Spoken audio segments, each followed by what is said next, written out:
of an IMDG. So that's pretty much what I had. So Sharath Reddy would be continuing with a quick demo, so you get to see how to actually use it in person.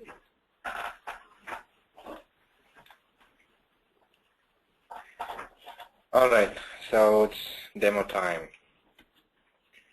All right, so what I have here is, as Pratik already mentioned,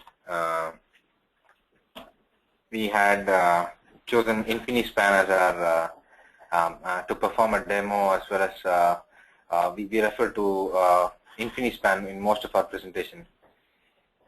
We have chosen InfiniSpan for the demo as well. So what I have is a default InfiniSpan setup here. I haven't changed much here, just to keep it simple. We are going to be demonstrating a simple a cache which holds vehicles in it, and we would also eventually show you querying capabilities of InfiniSpan and a little bit of MapReduce in terms of distributed queries. All right. So basically, what we have here is a cache called vehicles, and I have also enabled GMX statistics, so we will be able to see the behavior of the cache and various other concepts that Pratik touched upon in terms of rebalancing and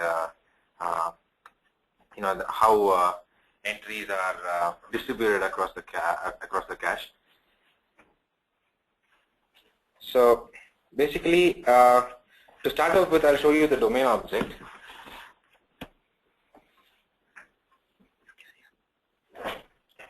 All right, to start off with, we'll show you the domain object that was created for the purpose of the demo. So this is a vehicle that we have, which has a simple make, model, and price. I have the key here to show you that the results that we get out of the query is unique, and that is for a later point in time.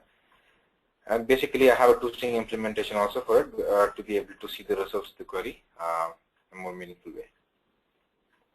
And I have something called a cache populator, where which is basically responsible for populating the cache upfront to be able, as you can see, just all that it does is a put. Pratik mentioned earlier that IMDGs provide you a simple interface, a map-like interface where you could just do, all you have to do is just do a get or a put like you do with a map. All right, to start, I'll run the cache populator, so I'll bring up the cache as well as populate it.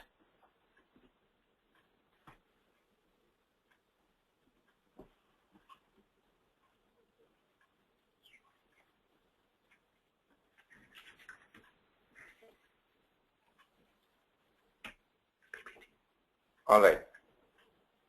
So now I've brought up the cache. I'll show you the cache statistics in one of the JConsole. We can see. So basically, InfiniSpan also exposes a few JMX beans using which you can look at the statistics at any point in time of all the nodes in the cluster. For example, I'm looking at a specific node that I've just about started. There's just one node, and the default setting of InfiniSpan is to have the replication count set to 2, which means that there will be backup of each node into other nodes, just in case if a particular node has to go down, we can always use the backup that was replicated across 2 other nodes.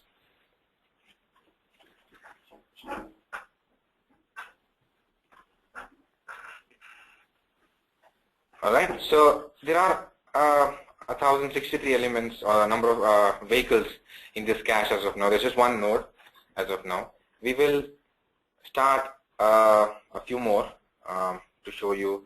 So I'll start just one other node to show you that if there are just 2 nodes in the cluster and the replication count is set to 2, it would actually mean that you are running the cache in the replication mode. So there were 2 modes that Pratik touched upon earlier. One is replication mode, which is what we usually do with our normal caching solutions like cache, we basically replicate every entry in every node in the cluster. So as of now, since there are only two nodes running, you could see that the number of cache entries won't change much. It would remain 1063 because the data is replicated in both the nodes. It is currently in the replication, is running in the replication mode.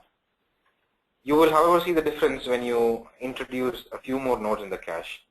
So one other thing that we'll have to note here is that we spoke about discovery earlier, and InfiniSpan using JGroups in order to perform a discovery and perform rebalancing when required. So as you can see, two nodes have already been discovered here, and they have already been made the part of the cluster. Right? You could see here it says receive new cluster view, and there are two nodes listed down here. Right? Now when I add another node to the cluster,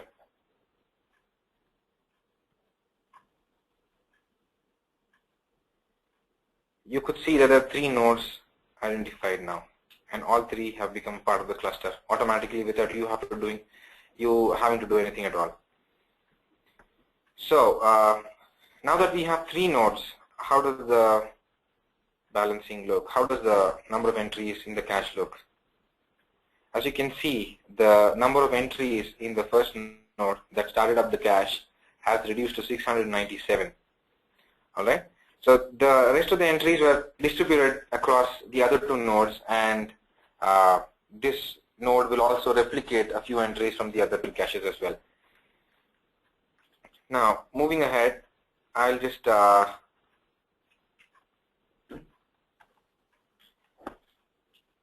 right. So this is about the discovery and the cache part of it, and replication as well. What I'm going to show you is one of the most important aspects of IMDG, which is taking the code to the data rather than bringing in data to the code.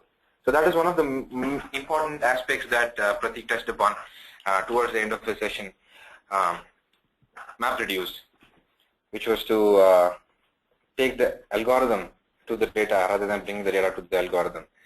So what we are going to, we're not going to see exactly how an exact implementation of MapReduce, but a slight variation of it by means of clustered queries. That is something that was recently introduced onto InfiniSpan. I guess after version 5 of InfiniSpan, it was introduced.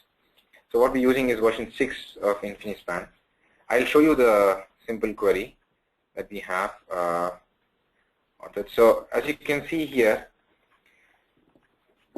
all that I have to do is get the cache and get the search manager for that particular cache and build a query. Now query here, I'm basically using Lucene for performing the query. I'm using Lucene query here. So I would be able to get the query builder from the search manager, and for a particular class, be advised that this particular class has to be indexed for Lucene to work. So I have also enabled indexing on vehicle by means of annotation. All right. So moving on, I have built a query which says that I want to query all vehicles whose model matches Yukon. It's like performing a starts with on this particular text called Yukon. So I'm basically looking at vehicles whose model matches Yukon. All right, and then I just perform the query and get the iterator and print them out. I could also simply get a list out of the result and print them out, or iterate them if you want to perform something specific on the individual results that you get out of the query. Running the query simply would. All right, so now that you see I've run the query and it has resulted in a few results, and as you can see, all of these have Yukon in it as a model, or Yukon XL. It's like a starts with, as I've mentioned earlier.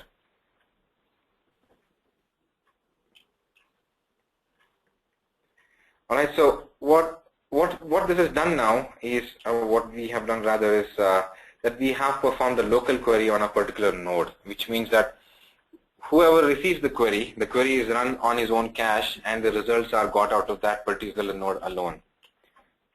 Now this isn't map reduce. This is like you are querying a particular node to get the data out of that node. Now, if I have to query this across all the nodes and get the data from all the nodes, all I have to do is do this, right? Instead of doing a get query, all I have to do is just do a get clustered query. So what this would do is it would result in firing a distributed query across all the nodes, and the results are collated at the end of it before sending it to the originator of the request. So I'm not going to run it because I'll have to rebuild the application in order to be able to show it. But the results would look more or less similar. You will see more results than you have seen on the screen right now.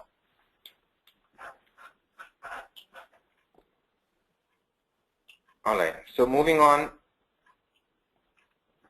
So that was the demo. We'll move on to a couple of slides which talk about comparisons of IMDG with NoSQL and cache. We can just quickly skip through these and open up the session for question and Q&A. Now, how does IMDG compare with NoSQL? Now, NoSQL and IMDG are technologies. I mean, they have both rapidly gained popularity in the market, and they both have. I mean, they both overlap in terms of technology because they are more or less doing similar things in nature. Now, for example, both NoSQL and IMDG is transactional for that matter. And the only difference being that IMDGs can be using a two-phase commit transaction, whereas whereas the NoSQL has to be eventually consistent. Now, then the next point that we touch upon is NoSQL and IMDG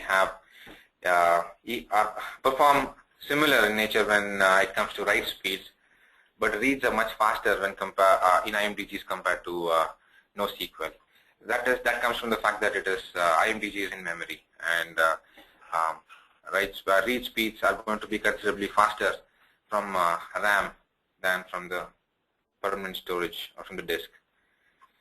The other thing is NoSQLs have to be, as far as data consistency is concerned, NoSQLs have to be eventually consistent at some point in time, but IMDGs don't need to be. They could just be a simple transaction like a two-phase commit, and that should do. Moving on to how IMDGs compare with cache. IMDGs are nothing but an evolved version of a cache. We had cache earlier, which used to be in memory too. EH cache is a good example for that matter. Caches were running from memory, and the read speeds and response times and all that benefits that you used to get from cache, we get the same benefits from IMDG as well, for the fact that they are both in memory. And the difference being that IMDG can handle much larger data and is distributed by nature. Caches are not. Caches are not distributed by nature. Caches have to be made distributed through some other means. And that is why we have IMDG for that matter. And the other thing that IMDG brings is write behind and write throughs. That these things are not something that we associate with caches, because we don't use caches. We don't use caches for the purpose of writing into the permanent storage or secondary storage.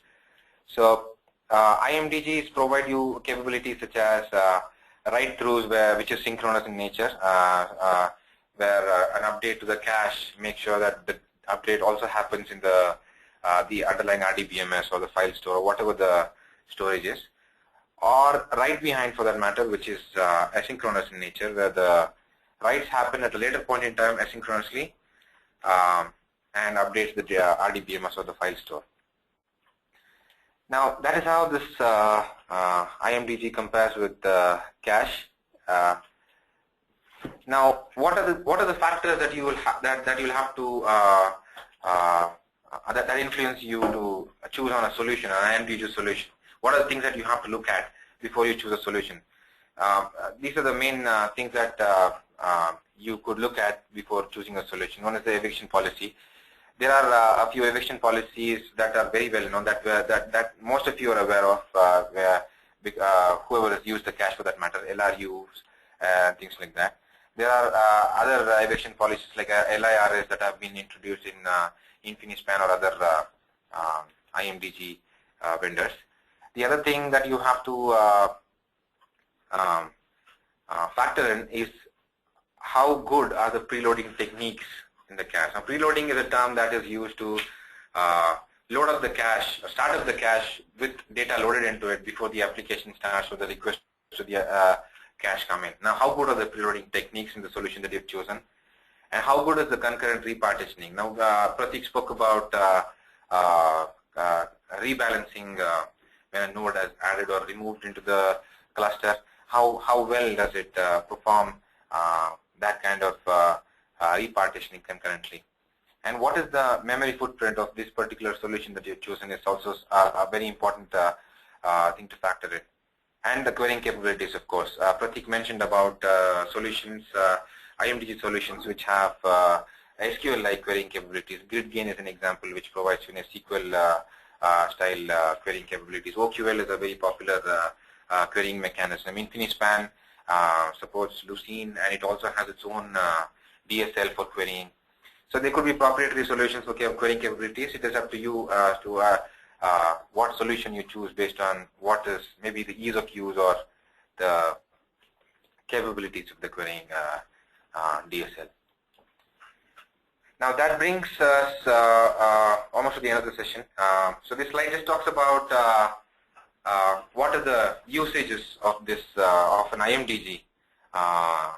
So you could just have a look at the slide, which just speaks about risk analytics, trading systems, bioinformatics, e-commerce, online gaming, and things like that. There could be many, much more such usages that could come in. All right, so that brings us to the end of the session. So we're now open for Q&A.